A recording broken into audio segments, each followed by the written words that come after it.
What religions existed in the Arabian Peninsula before Islam? Or were they widespread? What were their main beliefs and rituals? And how did they interact with Arab society? Before Islam, the Arabian Peninsula was not religiously uniform. It contained a wide variety of beliefs, local cults, organized religions, and individual monotheistic tendencies. Religious life differed greatly from one region to another. The beliefs of the desert nomads were not identical to those of the inhabitants of major trading cities, and the religions of northern Arabia differed from those of the ancient kingdoms of the south. Local Arabian polytheism was the most widespread religious tradition across large parts of the peninsula. However, it was not a single unified religion with one sacred book, one priesthood, or one system of beliefs. Every tribe, city, kingdom, or region could have its own deities, sanctuaries, sacred stones, rituals, and religious traditions. In the deserts of northern Arabia and the Syrian steppe, inscriptions mention deities such as Ruda, Nuha, Athtar-Samain, and Al-Lat. People prayed to these deities for rain, protection, safety during travel, victory in battle, the recovery of lost animals, and relief from hardship. Animal sacrifice was among the most frequently recorded religious rituals. People also made vows, erected sacred stones, visited sanctuaries, and mourned their dead near graves. Among nomadic communities, religion was closely connected to daily survival. A herder prayed for the protection of his livestock. A traveler asked for safety on the road. A warrior sought victory over his enemies. A grieving person carved an inscription remembering a dead relative. These desert communities do not appear to have possessed a centralized priesthood comparable to the religious institutions of large cities and kingdoms. Their religious practices were generally local, personal, tribal, and adapted to the conditions of desert life. In northwestern Arabia, Dadan and the later kingdom of Lihyan developed an organized local religion. Their main center was located in the region of present-day Al-Ula. One of their principal deities was Du-Geba. Inscriptions record offerings, sacrifices, vows, sanctuaries, and religious services dedicated to this deity. Religious life in Dadan and Lihyan was connected to political authority, urban organization, agriculture, and caravan trade. Farther north, Nabatian religion flourished in Petra, Hegra, the Negev, and along major caravan routes. Dushara was one of the most important Nabatian deities. Al-Lat and Al-Uzza were also worshipped, together with other local gods and goddesses. Nabatian worship took place in temples, open-air sanctuaries, mountain sites, and sacred enclosures. Worshippers offered sacrifices, incense, food, and vows. Religious banquets may also have formed part of communal worship. Many Nabatian deities were represented by upright stones or simple geometric blocks rather than complete human statues, although human and animal representations also existed. Nabatian religion reflected the position of Nabatea as a major trading kingdom. It combined local Arabian traditions with influences from Syria, Mesopotamia, Egypt, Greece, and Rome. Religion therefore served not only as a form of worship but also as an expression of political identity and commercial connection. In central Arabia, Qaryat al-Faw was an important caravan city linking southern Arabia with Najd, the Gulf, and the northern regions. Its protective deity was known as Kal. The ancient name of the city itself referred to Kal, showing how strongly the deity was connected to the city's identity. Temples, inscriptions, graves, paintings, and other archaeological remains from Qaryat al-Faw reveal a diverse urban society influenced by several Arabian cultures. Religion was connected to commerce, political authority, burial practices, and the collective identity of the city. However, the precise myths and theological qualities associated with Kal are still not fully understood. In the Hijaz, Mecca became the most famous religious center. According to early Islamic accounts, the Kaaba was already a place of pilgrimage before Islam.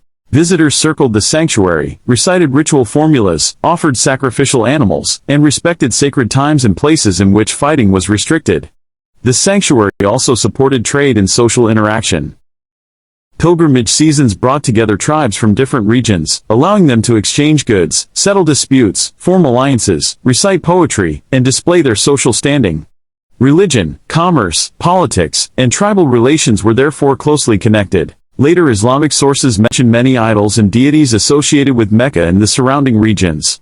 Among the best known were Hubal, Alat, Al-Uzza, and Manat. Alat was especially associated with Taif, Al-Uzza with a sanctuary near Nikla, and Manat with a site near the Red Sea coast. Different tribes could possess special relationships with particular deities while still respecting the sanctuaries and gods of other tribes. Divination also formed part of pre-Islamic religious life. Some people sought guidance through arrows, omens, dreams, or the statements of soothsayers. A person might consult such practices before marriage, travel, war, or another major decision. Soothsayers were believed to possess access to hidden information, sometimes through contact with spiritual beings. Sacred stones, trees, wells, caves, mountains, and springs could also become objects of religious reverence. The holiness of a place did not always depend on the presence of a human-shaped statue.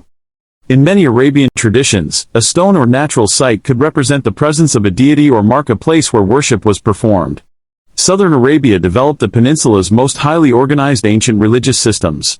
The kingdoms of Saba, Main, Qataban, and Hadramaut possessed temples, priesthoods, religious officials, sacred property, pilgrimage centers, and public rituals closely connected to royal authority.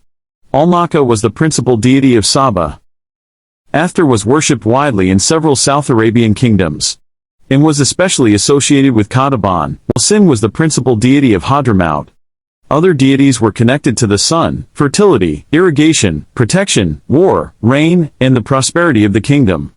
The temples of southern Arabia received offerings, sacrifices, incense, precious objects, statues, and agricultural products. Kings, officials, tribes, merchants, and ordinary people dedicated inscriptions to the gods in gratitude for victory, childbirth, healing, rain, successful journeys, or protection from enemies. Pilgrimage was also practiced. The Awam Temple near Marib was a major religious center dedicated to Al-Makka. Worshippers traveled to it, performed rituals, and offered sacrifices. Other temples also attracted pilgrims and possessed their own priesthoods, regulations, property, and sources of income. Some South Arabian inscriptions record public confessions of ritual or moral violations. A person might acknowledge an offense against a temple, a purity rule, a sacred law, or a religious obligation and then make an offering to repair the violation.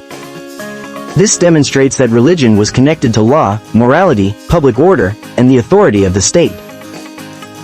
Religious institutions in southern Arabia also played an economic role. Temples owned land, received offerings, employed servants and priests, and participated in systems of agriculture and irrigation. Because prosperity depended heavily on dams, rainfall, and organized farming, religion was closely tied to the management of water and the survival of the kingdom. Beginning around the late 4th century CE, the official religious language of the Himyarite kingdom changed significantly. The names of the older polytheistic gods largely disappeared from royal inscriptions. They were replaced by references to one supreme deity called Ramanan, meaning, the merciful, as well as expressions such as, Lord of heaven and earth, and, God of Israel. This transformation indicates a major movement toward monotheism. It was strongly influenced by Judaism, although scholars continue to debate whether all forms of Himyarite monotheism should be described as fully Jewish from the beginning or as a local form of monotheism that gradually became increasingly Jewish. Judaism became especially influential in southern Arabia under Himyarite rule. Jewish communities, religious terminology, and references to Israel appear in inscriptions. The Himyarite ruling elite adopted a religious identity connected to Judaism, particularly during the reign of Yusuf Asar Yathar, commonly known as Du Nuwas. Himyarite Judaism may not have been completely identical to the Rabbinic Judaism practiced in Palestine or Mesopotamia. It developed within an Arabian environment and used local languages, traditions, and political institutions. It is also difficult to determine how widely Judaism spread among ordinary people compared with its influence among the ruling elite. Jewish communities also existed in the Hijaz and northern Arabia, especially in Yathrib, later known as Medina, as well as Khaybar, Tama, and other oasis settlements.